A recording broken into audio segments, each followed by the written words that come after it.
Now we bring in a very special guest, George Karl.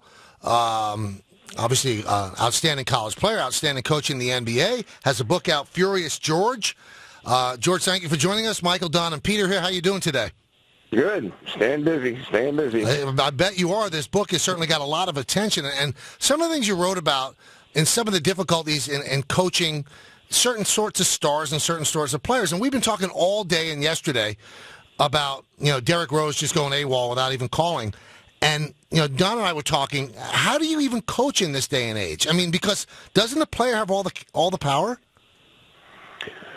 I don't think they have all the power. I think in good organizations, everybody is kind of in it together, and there's a democracy about who has the power. And there's no question that the league has gotten to be so big and it's grown so fast that there's a lot of things changing that people maybe are going to take some time to understand and get better at doing. But I mean, coaching in the NBA has always never been an easy job. Right. I mean, it's a job that has a lot of reward. It has a lot of it's exciting. It's stimulating. It's intellectually creative, and but in the same sense, you have your difficulties. You have your frustrations. The book's titled Furious. I think more I think about it, it's just coaches in the NBA on a daily basis probably have something that frustrates them. And how we handle that, how we communicate that, how we motivate that, how we fit it in with where the team is all an art. It's a psychological and a physical art to put a team together and keep it together for 82 games. We were just talking about the Derrick Rose. He's going to play tonight in Philadelphia. I mean, how does a coach? Where's the line from? I want to discipline a player. I'd like to sit him down, but I also want to win the game. And if I sit him down, I might lose the game. So how do you balance that act, Coach?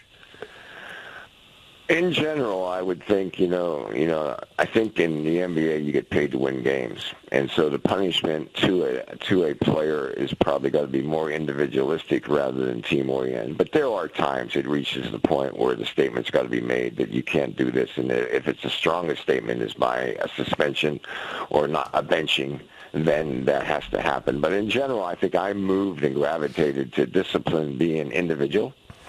Mostly fines or, repercussions from an individual standpoint rather than making the team suffer for a mistake made by one individual.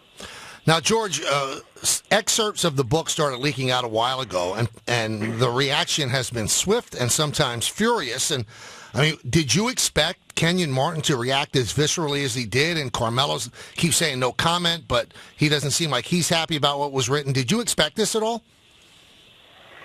I expected some pushback, some type of aggressive people being disturbed. But I can't deny that I've been confused and surprised by some of the piling on and the joining up on social media. What's surprising about it though? Because frankly, Coach, I was a little surprised. You've had an illustrious coaching career, but the title of the book. And the pieces that were pulled from it, and I'm not saying, because I haven't read the book, that the whole book is that way, but the pieces that were pulled, it does make it come across as if it's a bit of a tell-all. So I wonder why you're surprised that people would react that way. Because read the book. I mean, it's like a headlines. I've had many bad headlines written about my teams and myself, and then you go down and you read the article, and the article's not that bad. Right. And that's what happens, I think. There's no question Furious George is, kind of an angry statement. I don't decide those things. I could have vetoed that thing, but I didn't, there were times, as I said before, the title should be Frustrated George, because I think that's what I was probably talked about.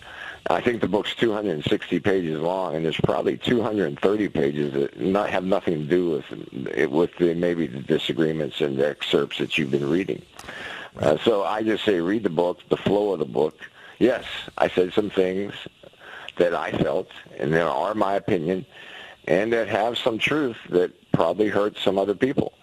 But most of those things are 7, 10, 15 years old. People don't remember. I coached Carmelo 7 years ago. And, it's a long time. And, You know, I'm at a stage in my career that I don't want to be a disservice to the game of basketball, but I want to state what I feel a little bit. My opinion, my feeling. It doesn't have to be, you don't have to read it. You don't have to buy the book. But in the same sense, it is, I think, a pretty good story of my life, and maybe some people will like it. You were always honest, Coach, dating back to your days in North Carolina. As a coach, you were a really good broadcaster for us at ESPN. And I don't know if you want to coach again, but when you write a book like this that is so viscerally received by some, do you feel that there's a possibility you might have written yourself out of the NBA? I'm on the fence on the NBA. My whole thing comes on is I love the game. Right. I've always been an NBA coach.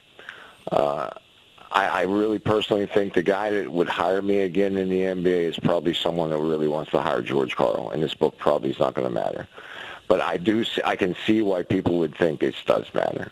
And I thought about that before I signed off and letting the book go, and I said, hey, I got to be myself. I got to be who I am.